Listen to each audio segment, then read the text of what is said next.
Di abad 15 ada yang menarik, teman-teman boleh cek. Semua penemuan-penemuan besar itu ada ongkosnya. Galileo Galilei, Copernicus, Gutenberg menciptakan mesin printing. Saya lupa apa yang tercipta. Newton dengan Principia of Mathematicanya gitu ya. Pada saat 14 sekian dan 15 sekian mendadak Eropa menjadi dunia baru, pinter semua dan teknologi maju dengan cepat, padahal kemajuan teknologi dan peradaban itu memerlukan biaya mahal. Nah, maka sejarawan menduga bahwa harta-harta Templar tadi yang di permukaan jadi shadow, menjadi pembiaya semua penemuan-penemuan teknologi. Kemudian seperti bank pertama kali diciptakan di Italia, printing money pertama kali diciptakan di beberapa negara Eropa, masih belum berupa negara Eropa tapi kerajaan. Bahkan bank tertua di dunia di Italia sampai saat ini udah 500 tahun pun masih hidup, masih ada, masih jalan. Yang kita mau mengingatkan adalah menduga bahwa tadinya Templar dengan kekayaan di permukaan, mereka main shadow. Kita lanjutkan shadow ini ya. Dan shadow ini mulai banyak, makanya saya pernah menceritakan tentang the winners get all. Jadi mereka mengontrol vena, mereka mengontrol bukan uangnya tapi jalur distribusi keuangan tersebut yang mereka kontrol. Kita tahu di abad 20, 1910 ya, kita lompat lagi, langsung kita lompat lagi. 1910, waktu itu mata uang dunianya ada dua yang besar, yaitu pound sterling dan Swiss franc. Harus ingat, dan talipan nomor satu tetap pound sterling. Pound sterling menguasai 80% transaksi di dunia. Di awal-awal abad 20, tentunya abad 19 dia lebih berkuasa. Jadi teman-teman harus mengingat bukan dolar atau belum dolar. Di 1910 ada sebuah rapat yang sangat fenomenal. Jadi kalau di 1989 kita lompat sebentar ke Tiongkok, China. Di situ ada The Secret Meeting That Changed China tahun 89. Nah, tahun 1910 ini ada The Secret Meeting That Change Dollar, ya dolar gitu ya. Jadi ada sebuah meeting besar di Jacqueline Island. Jadi teman-teman boleh cek Jacqueline Island 1910 gitu ya. Apa yang terjadi? Jacqueline Island 1910. Nah, di situ akan Anda lihat bahwa ada rapat yang luar biasa antara Partai Republik seperti sekarang ini lagi rapat dengan Partai Demokrat yang diinisiasi oleh keluarga Rothschild. Kita akan masuk sebuah nama nih, keluarga Rothschild. Oke, kemudian apa inisiasinya? Inisiasinya adalah meminta currency dunia adalah dolar gitu ya. Sementara pada saat itu Demokrat sangat cenderung miring ke Inggris atau ke Britania dan mereka sangat tidak setuju dengan mata uang menggunakan dolar. Walaupun dolar adalah dolar Amerika, tapi mereka merasa nggak akan bisa dolar mengontrol 80% transaksi dunia. Sama seperti apa yang dilakukan yuan pada saat ini dengan 1,7% dari nilai transaksi dunia. Kita tahu 70-80% adalah menggunakan dolar. Toto yuan menyatakan dirinya akan challenge Amerika. Jadi sama persis seperti apa yang dimaui Rothschild, yaitu walaupun pound sterling dan Swiss franc juga dikuasai Rothschild, tapi dia ke depan melihat bahwa dolar is the future, dolar is the sunrise. Nah, ditolak oleh Partai Demokrat karena waktu itu Partai Demokrat lebih dominan. Anda boleh cek di Wikipedia sekarang. Separuh dari Partai Demokrat, kongresmen dari Partai Demokrat dan senator dari Partai Demokrat itu ada di kapal Titanic. Dan kita tahu kapal Titanic siapa yang membiayai, dan kemungkinan besar kapal itu ditenggelamkan. Dan kita semua tahu begitu rapat kembali untuk menyatakan dolar adalah akan menjadi world currency, Partai Demokrat hanya separuh dan kongres menandatangani semua. Akhirnya the winner is Rothschild gitu ya. Nah, kalau saya ngomongnya ngawur, Anda cek di Wikipedia. Dan kalau di Wikipedia di situ ada Jacqueline Island, ada 1910, ada Rothschild yang membiayai Titanic, ada separuh Partai Demokrat anggotanya mati di kapal Titanic, semua ada di Wikipedia. Bukan ngarang saya ini. Saya cuma teman-teman yang muda-muda yang belum ingat, ya saya ingatkan aja. Ini pelajaran-pelajaran dasar. Mungkin saya ada miss waktu atau miss jumlah, tapi kita semua get the point lah maksudnya. Oke, di tahun 45 di mana Amerika sudah menjadi pemenang perang dengan Eropa dan Amerika kontrol the world. Jadi ingat bahwa di tahun 45 itu terjadi sebuah keputusan adalah world currency adalah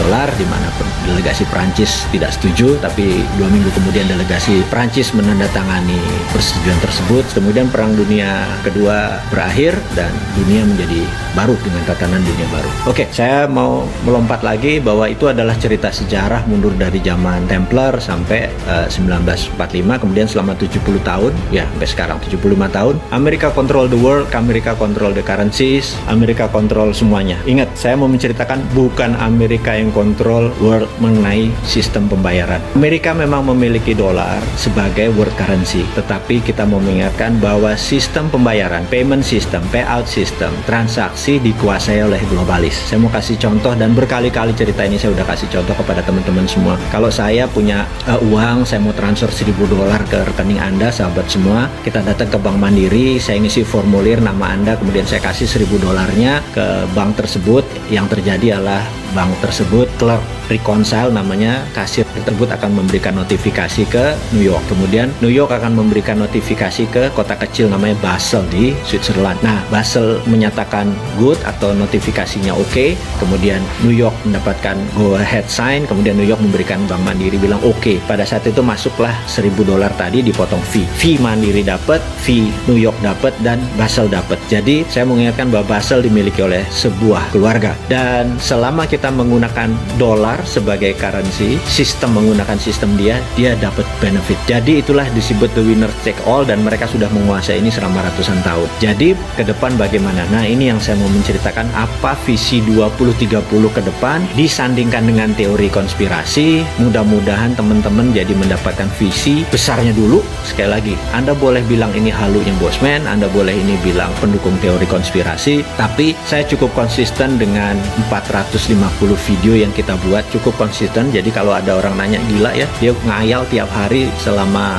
450 hari dan rencananya masih ada 550 hari ke depan. Saya bilang ya, memang timnya ada 7 orang doktor yang membuat ini semua. Jadi bukan seorang Bosman ilmunya bodoh gitu, geblek begitu orangnya gitu kan, nggak ada pinter-pinternya, cuman dikasih tahu, dikasih pinter, ya udah kita menjadi corongnya teman-teman gitu ya. Oke, saya akan menceritakan apa yang bulan Maret lalu sebenarnya saya sudah ungkapkan, bahwa satu, apa itu visi 2030 dari kacamata globalis. Sekali lagi ya, dari kacamata globalis. Apa sih yang globalis mau gitu ya? Globalis ini musuhnya adalah nasionalis. Jadi dia anti orang-orang yang nasionalis dan patriotis gitu. Dia anti. Jadi saat ini yang paling on tohot, yang paling borok-kokok adalah si Trump itu. Dia nasionalis, patriotis. Globalis nggak suka gitu ya. Siapa lagi globalis? Globalis adalah yang mengatur tatanan dunia baru, bukan country. Nih saya harus puter-puter teman-teman atau sahabat semua biar paham. Oke, kita lanjut. Apa visi 2030 untuk globalis? Visinya dia ingin mengontrol currency. Oke, ini kalimatnya saya vulgarkan. Ada 20 step, 20 langkah yang akan dia lakukan dari sekarang sampai 2 tahun ke depan. Sekarang ini nanti kita bahas ya. Jadi begini, langkah pertama adalah mengendalikan media mainstream di 194 negara. Saya ulangi lagi. Globalis mengontrol media mainstream, media utama di 194 negara gitu ya. Amerika, Indonesia, Tiongkok, nggak peduli dia. Pokoknya kontrol 194 negara. Kontrol. Entah kontrol direct, indirect, payment, atau ada orang di dalam, terserah. Berapa lama melakukannya? We never know. Bisa 10 tahun, bisa 5 tahun, yang jelas mereka sudah mengontrol saat ini. Kemudian, nomor 2, melepas virus yang sedikit deadly, atau melepas virus yang lebih mematikan sedikit dibandingkan influenza atau flu gitu ya. Langkah kedua. Langkah ketiga, semua media yang di tangan dia dibuat berita-berita bahwa COVID menakutkan, mematikan. Anda lihat video di Cina ada orang mati berdiri, di Italia ada gini. Sahabat semua, itu by design, itu propaganda ya. Nomor 3, create fear, menciptakan ketakutan. Keempat, menyarankan total lockdown, Nah, tujuannya apa? Tujuannya dia ingin memukul ekonomi hingga separuh dari transaksi di dunia saat itu gitu ya. Kemudian dia ingin 50% populasi dari tenaga kerja menjadi unemployed, tidak bekerja. Oke? Dan ini dipukul bergantian dengan total lockdown di beberapa negara gitu ya. Nomor 5, dia menyebarkan PCR yang sangat sensitif. Ini harus diingat lagi nih ya. Menyebarkan PCR yang sangat sensitif. Dengan kesensitifan yang sangat sensitif tersebut, sehingga di mana-mana COVID ini menyebar seakan-akan sangat cepat gitu ya. Oke, saya lanjutkan lagi. Dan ini terus dipukul sampai November kemarin, karena tujuannya adalah political tool untuk memukul Trump. Jadi Trump menang atau Trump kalah, tugas COVID dalam political tool sudah selesai. Tapi tugas COVID sebagai pandemic, sebagai economic tool, sebagai biological tool, pandemic tool masih belum selesai. Sekali lagi, political tool sudah selesai. Karena political tool sudah selesai, maka tugas COVID sudah berbeda nih ya, sekali lagi. Dan ini yang harus diingat. Maka setelah banyak lockdown, banyak pengangguran segala macam. Nah, ini yang paling penting. Akan diterbitkan placebo vaksin. Ini kurang ajar. Placebo vaksin ini tingkat penyembuhannya mungkin hanya setengah orang yang punya antibodi. Jadi gini, orang yang kena COVID, katakanlah dia OTG tanpa gejala, kemudian dia sembuh, tubuhnya sudah ada antibodi. Tapi mereka yang kena lebih parah, misalnya sampai dirawat, sampai perlu plasma atau sampai memerlukan itu, sembuh, maka antibodi dia lebih tinggi daripada yang OTG tadi. Vaksin yang nanti yang kita sebut placebo vaksin ini bahkan tidak sampai setengah dari orang yang punya antibodi itu. Jadi rendah sekali gitu ya, rendah sekali. Kita sampai tahap ini nih yang saya mau bicarakan. Lalu nanti, sekali lagi, ini belum terjadi. Ada 20, ini nomor 8. Saya ada beberapa yang saya skip sengaja ya, biar teman-teman terus intens dengan saya, intens dengan teman-teman di sosial media. Jadi, ini nomor 8. Nomor 9, nomor 8 itu apa tadi? Diterbitkan vaksin placebo. Ingat, kenapa vaksin placebo? 40 tahun AIDS itu beredar di dunia, belum ada vaksinnya. Sekarang kita mau nanya, kenapa ini 1 tahun mendadak ada vaksinnya gitu ya? Oke, kita sekedar skip, hanya pertanyaan kritis aja. Nanti setelah ini, setelah vaksin placebo ini diterbitkan, ini sekali lagi saya baca dari data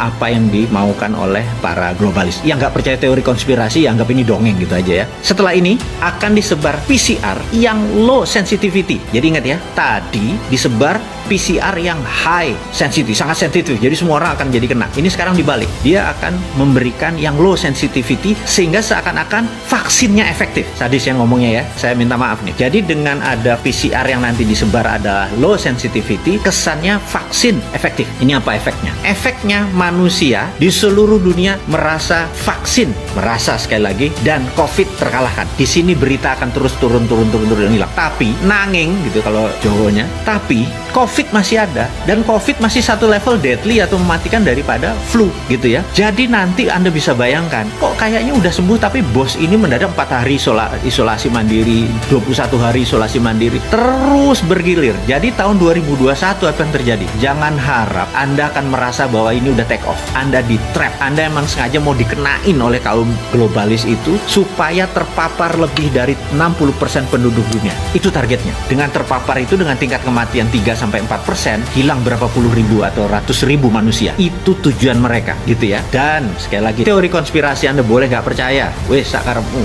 bosman kok gitu, nggak sakit hati kita. Lanjut ya. Nah, setelah tadi PCR tadi low sensitivity, orang lupa, orang keluar lagi, tapi waduh, yang sakit, yang terpapar yang kesana kemari makin lebih cepat. Itu maunya mereka, dan ekonomi makin berantakan karena kita makin kikuk. Kok ini lockdown apa enggak, PSBB apa enggak, makin kusut. Dunia ke depan itu makin kusut gitu. Nah, lalu siap apa yang mereka luncurkan? Mereka akan meluncurkan digital currency, ini yang sebenarnya mereka mau gitu.